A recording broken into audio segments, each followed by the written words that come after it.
ഉദ്യോഗസ്ഥരുടെ അനാസ്ഥ മൂലം വീട് നഷ്ടപ്പെട്ട ഒരു കുടുംബം.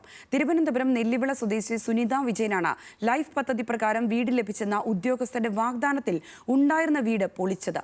എന്നാൽ അന്തിമ പട്ടിക വന്നപ്പോൾ തൊട്ടടുത്ത വാർഡിലെ മറ്റൊരു സുനിതയ്ക്കാണ് വീട് ലഭിച്ചത്. പഞ്ചായത്ത് ഉദ്യോഗസ്ഥർ കൈമലർത്തിയതോടെ പെരുവഴിയിലാണ് കുടുംബം. വീട് ലഭിച്ചു എന്ന് പഞ്ചായത്ത് ഉദ്യോഗസ്ഥർ അറിയിച്ചതോടെയാണ് നെല്ലിവിള സ്വദേശി സുനിത വിജയൻ ഉണ്ടായിരുന്ന വീട് പൊളിച്ചു മാറ്റുന്നത്. എന്നാൽ പദ്ധതി പ്രകാരമുള്ള ആദ്യ തുക മറ്റൊരു വാർഡിലെ സുനിത വിജയന് ലഭിച്ചപ്പോഴാണ് തെറ്റുപറ്റിയ കാര്യം ഉദ്യോഗസ്ഥർക്ക് മനസ്സിലാവുന്നത്. ഉദ്യോഗസ്ഥരുടെ പിഴവ് മൂലം ദുരിതത്തിലായിരിക്കുകയാണ് കുടുംബം. മഴ പെയ്താൽ ചോർന്നൊലിക്കുന്ന താത്കാലിക ഷെഡിലാണ് അച്ഛനും അമ്മയും 2 ആൺമക്കളും അടങ്ങുന്ന കുടുംബം ഇപ്പോൾ താമസിക്കുന്നത്. വീടിനുണ്ടെന്ന് പറഞ്ഞ് വീട് പൊളിച്ച്, പിന്നീട് പച്ച കല്ലാണ് ഇരുന്നത്. ഇപ്പതാ കിടക്കാടയില്ല, സീറ്റിട്ട് ചെറുതായിട്ട് കെട്ടി ഒരു മുറി ഒരു ഇല്ല, 3 പേര് കിടക്കാൻ.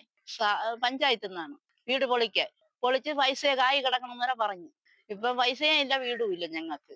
ലൈഫ് പദ്ധതിക്കായി അപേക്ഷ നൽകിയ നെല്ലിവിള സ്വദേശി സുനിത വിജയൻ ലിസ്റ്റിലുണ്ടായിരുന്നെങ്കിലും ഭവന നിർമ്മാണത്തിന്റെ മാനദണ്ഡങ്ങൾ പ്രകാരം ഒഴിവാക്കപ്പെട്ടിരുന്നു. പേരിലെ സാമ്യതയാണ് ഉദ്യോഗസ്ഥർക്ക് തെറ്റുപറ്റാൻ കാരണം. നിരവധി തവണ ഓഫീസുകൾ കയറിയിറങ്ങിയെങ്കിലും ഫലമുണ്ടായില്ല. നിയമ നടപടിയുമായി മുന്നോട്ടു പോകാനാണ് കുടുംബത്തിന്റെ തീരുമാനം. ന്യൂസ് മലയാളം, തിരുവനന്തപുരം.